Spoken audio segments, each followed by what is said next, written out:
ಈ ಬೇಸಿಗೆ ಕಾಲದಲ್ಲಿ ದೇಹದ ಉಷ್ಣತೆಯನ್ನು ಕಡಿಮೆ ಮಾಡೋದು ಹಾಗೆ ಶಿವನಿಗೆ ಪ್ರಿಯವಾಗಿರೋ ರಾಗಿ ಅಂಬಲಿಯನ್ನು ಯಾವ ಥರ ಮಾಡೋದು ಅಂತ ಹೇಳ್ಕೊಡ್ತೀನಿ.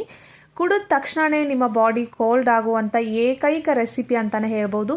ಈ ಬೇಸಿಗೆ ಕಾಲದಲ್ಲಿ ನಮ್ಮ ಮನೇಲಿ ಪ್ರತಿದಿನ ಅಂಬ್ಲಿನ 2ರಿಂದ 3 ಸಾರಿ ಅಂಬ್ಲಿನ ಕುಡಿತಾರೆ, ರಾಗಿ ಅಂಬ್ಲಿನ. ಇವಾಗ ಮಾಡೋದು ಹೇಗಂತ ಹೇಳ್ಕೊಡ್ತೀನಿ ಬನ್ನಿ. ನಾನಿಲ್ಲಿ ಒಂದು ಪಾತ್ರೆನ ತೊಗೊಂಡು ಅದಕ್ಕೆ 3 ಟೇಬಲ್ ಸ್ಪೂನಷ್ಟು ರಾಗಿ ಹಿಟ್ಟನ್ನು ಹಾಕ್ಕೊಂಡಿದ್ದೀನಿ. ಇವಾಗ ಇದಕ್ಕೆ 2 ಲೋಟ ನಾನು ನೀರನ್ನು ಹಾಕ್ಕೊಳ್ತಾ ಇದ್ದೀನಿ. ನಿಮಗೆ ಇನ್ನೂ ಜಾಸ್ತಿ ಬೇಕಿತ್ತು ಅಂದರೆ ಜಾಸ್ತಿ ಕೂಡ ನೀರನ್ನು ನೀವು ಹಾಕ್ಕೋಬೋದು. ನಾನಿಲ್ಲಿ 2 ಲೋಟದಷ್ಟು ನೀರನ್ನು ಹಾಕ್ಕೊಂಡಿದ್ದೀನಿ. ಹಾಕ್ಕೊಂಡ್ಬಿಟ್ಟು ಇದನ್ನು ಚೆನ್ನಾಗಿ ಹಿಟ್ಟು ಮತ್ತು ನೀರನ್ನು ಮಿಕ್ಸ್ ಮಾಡ್ಕೊಳ್ತಾ ಇದ್ದೀನಿ. ಈ ಥರ ಮಿಕ್ಸ್ ಮಾಡ್ಕೊಂಡಿದ್ದಾದಮೇಲೆ ಇದನ್ನು ಗ್ಯಾಸ್ ಸ್ಟವ್ ಆನ್ ಮಾಡಿಕೊಂಡು ನಾನು ಸ್ಟವ್ ಮೇಲೆ ಇಟ್ಕೊಳ್ತಾ ಇದ್ದೀನಿ. ಇವಾಗ ಇದಕ್ಕೆ ರುಚಿಗೆ ತಕ್ಕಷ್ಟು ಉಪ್ಪನ್ನು ಹಾಕ್ಕೊಂಡು ಮತ್ತೆ ಇದನ್ನು ಚೆನ್ನಾಗಿ ನಾವು ಬೀಟ್ ಮಾಡ್ತಾ ಇರಬೇಕು. ಇಲ್ಲಿ ಫ್ಲೇಮ್ ಬಂದುಬಿಟ್ಟು ನೀವು ಹೈ ಫ್ಲೇಮಲ್ಲಾದರೂ ಇಟ್ಕೋಬೋದು, ಇಲ್ಲಾಂದರೆ ಮೀಡಿಯಮ್ ಫ್ಲೇಮಲ್ಲಾದರೂ ಇಟ್ಕೋಬೋದು. ಇವಾಗ ನಾನು ಹೈ ಫ್ಲೇಮಲ್ಲಿ ಇಟ್ಕೊಂಡೆ ನಾನು ಇದನ್ನು ಮಾಡ್ತಾ ಇರೋದು ಗಂಜಿ.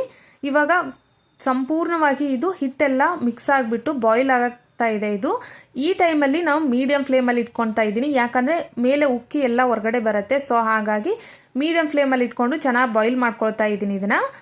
ಇವಾಗ ನೋಡ್ಬೋದು ಎಷ್ಟು ತಿಕ್ಕಾಗಿದೆ, ಈ ಥರ ಇರಬೇಕು ಇದು. ಇದಿಲ್ಲ ತುಂಬ ಗಟ್ಟಿಯಾಗಿದೆ ಅಂತ ಅಂದರೆ ನೀವು ನೀರು ಬೇಕಿದ್ರೆ ಸೇರಿಸ್ಕೊಂಡು ಮತ್ತೆ ಚೆನ್ನಾಗಿದ್ದನ್ನ ಬಾಯ್ಲ್ ಮಾಡ್ಕೋಬೋದು. ಇವಾಗ ನೀವೇ ಡಿಫ್ರೆನ್ಸ್ ನೋಡ್ಬೋದು, ಯಾಕಂದರೆ ಇಷ್ಟು ಲಿಕ್ವಿಡ್ ಆಗಿದೆ ಅಲ್ಲ ಈ ಗಂಜಿ, ಆಮೇಲೆ ತಣ್ಣಗಾದ್ಮೇಲೆ ತುಂಬಾ ಗಟ್ಟಿ ಆಗುತ್ತೆ. ಸೊ ಹಾಗಾಗಿ ಹೇಳ್ತಾ ಇದ್ದೀನಿ. ನಾನಿಲ್ಲಿ ಒಂದು 5ರಿಂದ 6 ಎಸಳಷ್ಟು ಬೆಳ್ಳುಳ್ಳಿನ ತೊಗೊಂಡಿದ್ದೀನಿ, ಒಂದು 1/2 ಟೇಬಲ್ ಸ್ಪೂನು ಜೀರಿಗೆನ ತೊಗೊಂಡಿದ್ದೀನಿ. ಇದನ್ನು ಕಲ್ಲಲ್ಲಿ ತರಿಯಾಗಿ ನಾನು ಕುಟ್ಟಿ ತೊಗೊಂಡು ಬರ್ತೀನಿ.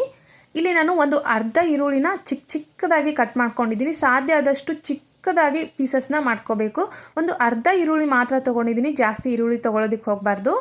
ನಾನಿಲ್ಲಿ ಒಂದು ಬೌಲನ್ನು ತೊಗೊಂಡು ಅದಕ್ಕೆ 1 ಕಪ್ ಆಗುವಷ್ಟು ನಾನು ಸಪ್ಪೆ ಆಗಿರೋ ಮೊಸರನ್ನ ಹಾಕೊಳ್ತಾ ಇದ್ದೀನಿ. ಫ್ರೆಶ್ ಆಗಿರಬೇಕು ಮೊಸರು, ಹುಳಿಯಾಗಿರೋ ಮೊಸರನ್ನೆಲ್ಲ ಸೇರಿಸ್ಕೋಬಾರ್ದು. ಇಲ್ಲಿ ಅರ್ಧ ಲೋಟ ನೀರನ್ನು ಸೇರಿಸ್ಕೊಂಡು ನಾನು ಮಜ್ಜಿಗೆನ ಮಾಡ್ಕೊಳ್ತಾ ಇದ್ದೀನಿ. ಈ ಮಜ್ಜಿಗೆನ ಮಾಡ್ಕೊಂಡಿದ್ದಾದಮೇಲೆ ಇದಕ್ಕೆ ತಣ್ಣಗಾಗಿರೋ ಅಂಥ ಗಂಜಿನ ನಾನು ಇದಕ್ಕೆ ಸೇರಿಸ್ತಾ ಇದ್ದೀನಿ.